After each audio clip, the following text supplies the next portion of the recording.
I want to summarize what we talked about yesterday before I go into today's lesson because they're very similar, but they're different enough for it to matter that you know the difference. So yesterday we were talking about linear transformations where we were creating a new variable using an old variable or a pre-existing variable. So this would be our existing variable, and we would transform it into our new variable, and you may have an A value, you may have a B value, you may have only one of the two. But a linear transformation can have both a shift, left or right, or a stretch or compression with our B value here. So in the same way that if you go back to your algebra knowledge, mx plus b, sometimes you just have a slope of, say, 2x. So this would be comparable to your b over here. And then maybe you don't actually have any translation like adding or subtracting. So that would be your y-intercept. And sometimes you actually just have a shift left or right, and that would be like your a value. So this a is going to be more like a translation or a shift. And for us, it's always left or right because you're thinking about the x-axis and where the center is. Is it shifting to the right? Is it shifting to the left? That kind of thing. So the b value is more of a stretching or a compression where you're actually kind of spreading out or condensing your data points. So that's what we did yesterday. Today we're actually going to create new variables by combining existing variables. So this is a linear transformation, but say I have two variables x and y, and I can combine them to get a new variable t by adding them together. Or I could get a new variable by subtracting. So you could add or subtract two distributions. So just want to make sure you understand, and today we're going to explore the impact that this has on the mean and standard deviation. So from yesterday, just to recap that, let me draw a little line here because this is a new topic. So yesterday we learned that for the mean of a new variable, let's just call it y, it would be a plus b times the mean of x. So that's assuming you have an a and a b value, okay? So if you only have an a value, obviously you'd add that and you just multiply by 1. If you only have a b value, you just multiply by b and you don't add or subtract anything. The standard deviation of y is just going to be the absolute value of b times the standard deviation of x. So that's how you would do the standard deviation. I want to show you another way to think of this, and I really need you to pay attention to this because this is something that is very confusing later to students. So I could actually say the standard deviation of y is the square root of b squared times the variance of x. And you get the same exact thing, obviously. So you could do it either way, and sometimes understanding this is going to be helpful later on. So just make sure you understand that. Okay, so let's go to our notes and look at those. We're going to do something in the calculator in just a second.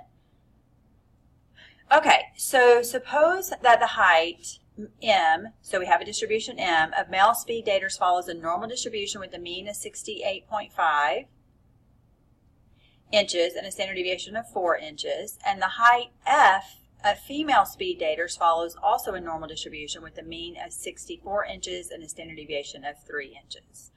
What is the probability that a randomly selected male speed dater is taller than the randomly selected female dater he is paired with? And it's very important you understand these are actually two people that are paired together, a male and a female, and it's specifically comparing those two people. But you're doing it for every person in each of the distributions. So every male would be paired with a female. So we're going to start with something called a simulation approach because this helps you understand this complex scenario. So what we're going to do is in list 1, we're going to actually go in and we're going to do rand norm, and I'm going to show you how to do all this in just a second. And I'm going to do 68.5, comma, 4, comma 200. So what I've really done is I have created a normal distribution randomly, and it's going to be centered about the mean 68.5. On average, it'll be 4 inches from that mean, and then I'm creating 200 observations. So that's what I'm doing there. So I'm basically creating a little simulation in the calculator where it represents the male distribution. So list 2 is going to represent the female distribution. And for that, of course, I'm going to need 64, comma 3, comma 200 again, because I'm going to be comparing one male to one female over and over. And then list 3 is when I'm doing that comparison. So I'm going to do list 1 minus list 2. So I'm doing the male height that's randomly selected minus the female height that is randomly selected. So the difference, if it is positive, you know the male was taller. If it's negative, you know the female was taller. So kind of think of it like that.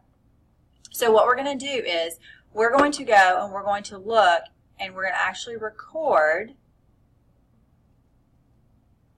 the number of positive values out of the 200 pairs.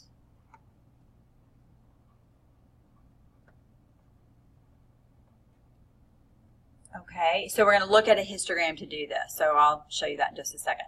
Okay, so let's go to the calculator and go ahead and do this. So like I said, you may want to always pause the video and kind of make sure you're getting the same thing. Now, you will not get the exact same distribution because it's a random process, but you need to follow that process. So I'm going to go into list 1, and I'm going to go to math, and I'm going to go over to my probabilities, and I'm going to go down to option 6, random normal, and I want the male population to be centered at 68.5 because that's the true mean.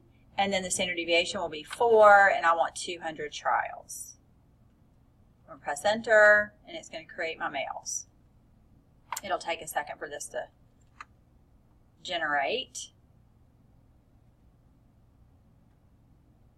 And then I'm going to do the same thing for my females, of course, simulating its distribution with its mean and its standard deviation. So go up, go over, this is our female distribution.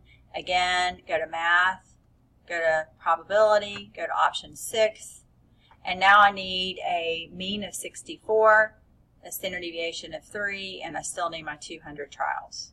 So again, it'll take just a second to compute that. And like I said, as you're waiting for yours to compute, this will not match exactly what you get because it is a random process. Same thing for list 2. And now, of course, I want to pair them. See, they are actually paired male to female. And if I do list 1, so second 1 minus second 2, it's giving me list 1 minus list 2. It's going to just do a subtraction. Okay? So in this case, you can see it here. The female was slightly taller. The male was quite a bit taller, male taller, male taller, male a lot taller here. Down and down you can go, and you'll see some that are negative, some that are positive. Now, so we're going to actually look at this a couple ways. I want to look at the one-bar stats, and I also want to look at a histogram. So let's go ahead and do one-bar stats. And it needs to be on list 3. So remember, that's our new distribution that we combined, and we're going to turn this back to a 1. And it didn't like what I did, sorry. So stat, calc, one variable stats, and let's just delete this out. So I cleared that out and enter. Okay, and okay, so the mean difference is 4.22. So on average, the males, when they are paired with a female, the difference of each of those pairings is in average, and we got 4.22. And then the standard deviation is going to be 5.07 here. Okay, so I'm going to write that down, and we'll go back and record that in our table. Now yours is going to be different, so write down what you actually got.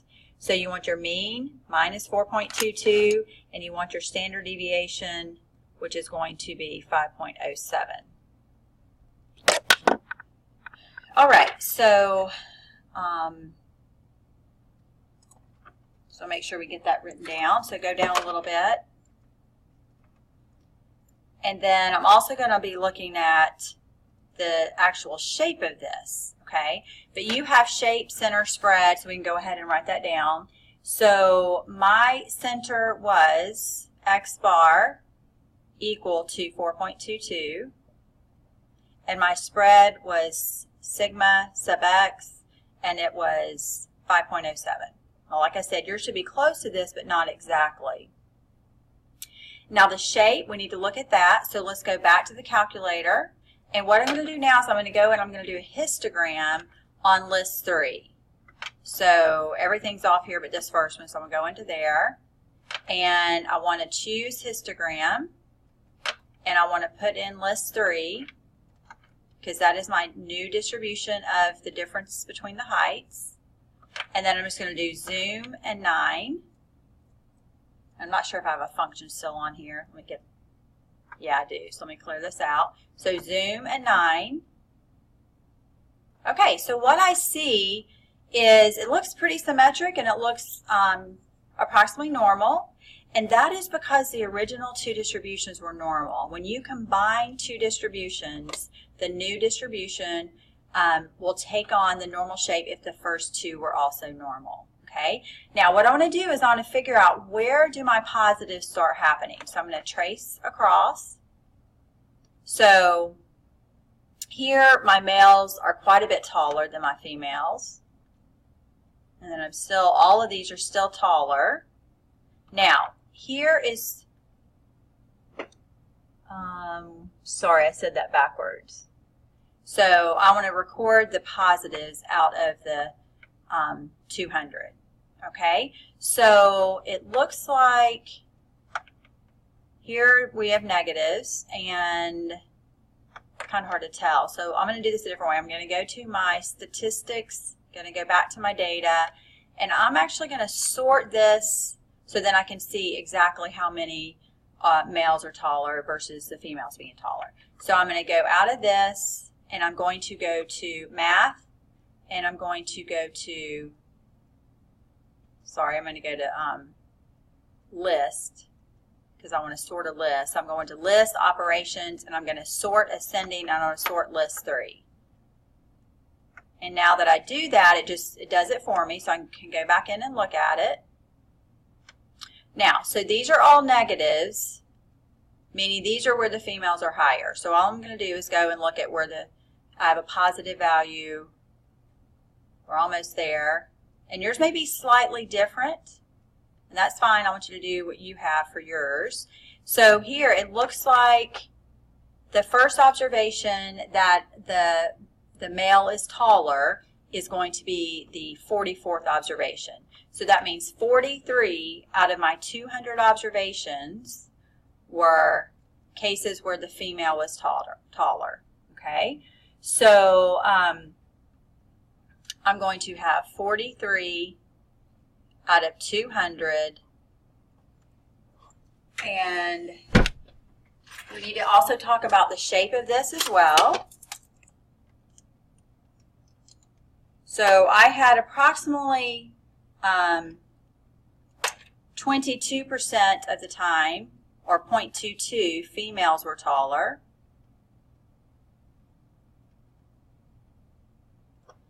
Okay, and so then that means obviously, so it's going to be 157. I'm just showing you both ways of looking at it. And you know it's going to be roughly 78. This actually rounds to about 79. So 79% of the time, or the proportion of all of my differences, about 70.79 of the times, the males were taller. So males were taller. And the shape looks roughly normal, and that makes sense because the 2 distributions we created were normal, and we combined them, they also give a normal distribution. And then the only other thing I want to do is do a quick sketch of the scatter plot. Okay, And so let me go back to that, kind of look at it.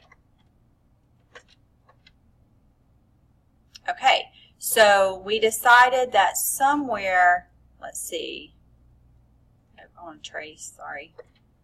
So I'm tracing across, and somewhere in this region is where the males start to be taller, somewhere in this region.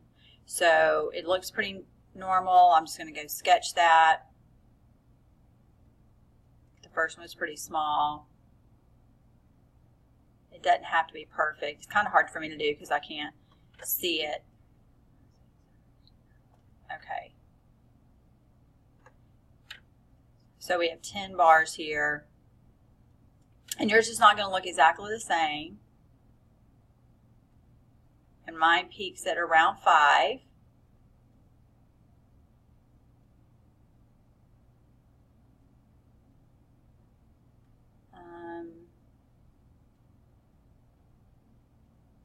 There's my 10th one.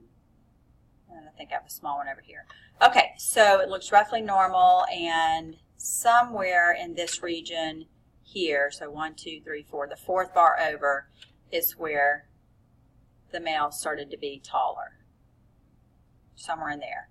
So we know that if we were to think of this as a curve, and if we had many, many, many observations, we could do that. So we know that this area should be roughly 80% or 0.80, and this should be roughly 0.22. And it's just the rounding to the hundredths place, so they're a little off there. So let's look at the non-simulation approach, and we're not going to worry about the 4 steps. So I'm going to show you something. And when you combine distributions, because obviously we're not going to do a simulation every time, but the simulation is important for you to understand what we're actually doing here. We're pairing one male to one female. So we have a difference of heights, and we did it by m minus f. And we know that the mean difference is actually just going to be the mean of the males minus the mean of the females. So if I'm using my actual data, that would be 68.5 minus 64, which is 4.5. Now mine was not exactly 4.5, but it was really close. So that's how you would do that. And then the standard deviation is a little bit different. I need to talk about this. I can't combine standard deviations, but I can combine variances. So what I'm going to do is I'm going to add the variance of the males to the variance of the females. Now you may be wondering, why are you adding those? Well, I'm adding them because if you combine 2 distributions, the variability always increases, even if you're subtracting. So again, this is one of the things that cause students a little trouble. So I remember the standard deviation of the males was 4, so I'm going to take 4 squared. The standard deviation of the females was 3. I'm going to take 3 squared. And then, of course, that's going to give me 25, but I have to square root that, take the square root of that. And so that is going to give me 5 inches. And this also is inches. Now, you notice this is a higher variability, which makes sense because you're randomly pairing a male to a female and getting the difference of their height. So variability always increases. So I just basically demonstrated the new formula. How do you actually find the mean and the standard deviation when you are combining distributions? Okay. Now, the question really is, what is the probability that the male is taller? Okay. So I'm going to use some space up here. So I'm going to say, I know I have a normal distribution, and I know that the mean is 4.5 because we're looking at the difference between the two. And then I know my standard deviation is 5. How do I know I have a normal distribution? It is because both of the original distributions were normal. So what I'm looking for here in my curve is I'm looking for when I have actually positive differences, because that means the male was taller. So I'm going to go somewhere over here. I'm going to look for where I have 0 because these would all be negative differences and these would be positive differences. So I'm really just going to do the probability that the difference is greater than 0, and that is going to be normal CDF, and that is going to be 0 to infinity, 4.5, and I'm kind of running out of room here, and then I'm going to do 5 for my standard deviation, and then that is going to give me approximately 0.8159. So that is going to be the probability that the male as paired with the female is taller. And in my simulation, I got roughly 80%, close to 80%, so that's really close. This is actually more accurate than my simulation of just 200 observations. Okay, let's do another example. So suppose that a certain variety of apples have weights that are approximately normally distributed with a mean of 9 ounces and a standard deviation of 1.5 ounces. If bags of apples are filled by randomly selecting 12 apples, what is the probability that the sum of the 12 apples is less than 100 ounces? So let's just assign our variables. So let's let x equal the weight of a randomly selected apple.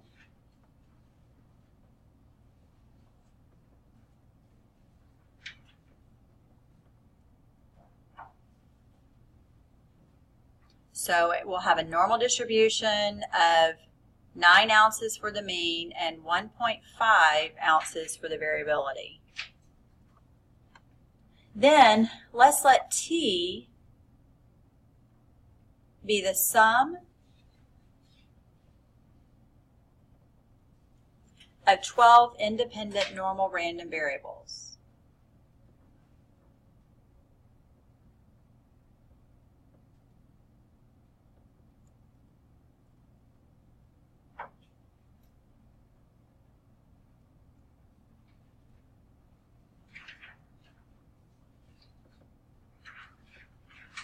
Okay, so T is the sum of 12 independent normal random variables.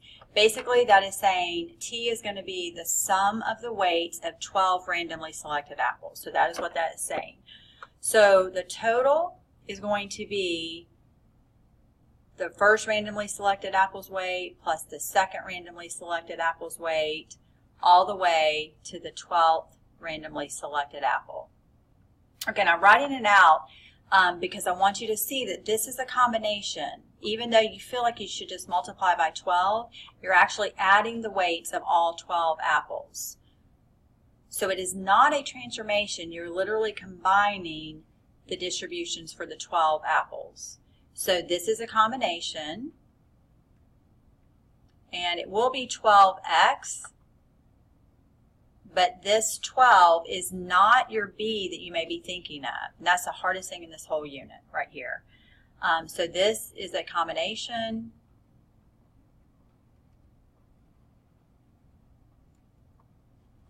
And so what I'm going to do is I'm going to say the mean of the total weights is just going to be 12 times the mean of one apple. And that kind of makes sense to most students. So that's going to be 12 times 9, and that's going to give me 108 ounces for the mean of my new bag of apples. And this is a T right here. Then I need the standard deviation. Remember, I cannot actually add standard deviations directly. I must add the variances. So I'm going to say 12 times the variance. So I'm adding variance 1 plus variance 2 plus variance 3 plus variance 4. So that is where that's coming from. So I have 12 times 1.5 squared, and that is going to give me 27 ounces, but that's the variance. So I need to take the square root. So that is going to give me the standard deviation of T is going to be the square root of 27, which is approximately 5.196 ounces. So now I have information about the mean and the standard deviation. So I know my distribution T is normal And I know it's normal because each of the apples has an approximately normal distribution. And then I know that the mean is going to be 108, and the standard deviation is 5.196, and these are ounces, of course. So I don't know the probability that T is less than 100 ounces. So it's simply going to be normal CDF, and I've already identified all of my inputs into the normal CDF, and that is going to be negative infinity up to 100 with a mean of 108 and a standard deviation of 5.196. And make sure you do this in the calculator as well, and you get 0.0618. So that means about 6% of the time, even though the apples are being combined and they have 9 ounces apiece, if you're combining 12 ounces, you would expect it to be over 100 ounces. And it is most of the time, but due to the variability of the weights of the apples, sometimes the bags end up with 12 small apples. So that's basically what's happening here. Okay, let's go back to an example that we've already worked with, which is our our El Dorado Community College, but now we have to buy textbooks. So B will be the amount spent on books in the fall semester for a randomly selected full-time student. So suppose that the mean of books is 153 and the standard deviation of books is 32. So recall from earlier that C is the overall cost for a randomly selected full-time student. So what we're going to do is we have our C from before, we have our mean and our standard deviation, and we want to find a new variable, okay? So let's make total cost be the C distribution plus the B distribution. So I have my cost for tuition and fees plus the cost for the books. So I'm going to basically say the mean, and it will be the mean of C plus B is actually just going to be the mean of C plus the mean of B, which when you add 832, 50, and 153, and that was given up here, right here, those two pieces of information, you get the total cost is 985.5.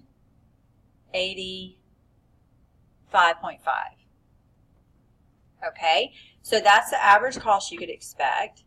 And here is the main reason I'm showing you this. We can't actually compute the standard deviation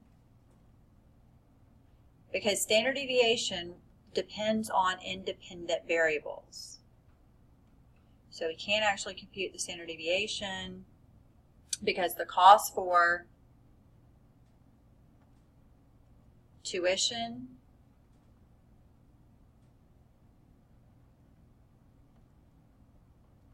and the cost for books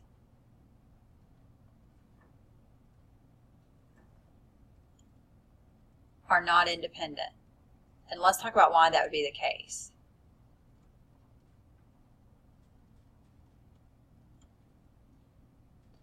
So from that, shape cannot be determined. So they have to be independent variables before you can follow this process. So why are books, the cost of books and the cost of tuition, not independent?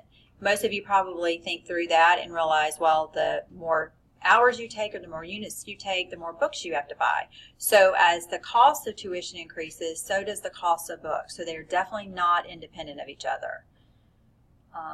So shape can't be determined is what I meant to write here. Okay, tomorrow in class what we have is we have a packet of problems that we're going to work through to let you practice these two main concepts. So like I said, we have linear transformations, and then we also have combinations of variables. And they're very similar, but they're not the same thing. So we'll have to practice identifying when is it a linear transformation, when are you combining variables, that kind of thing. All right, that ends today's lesson.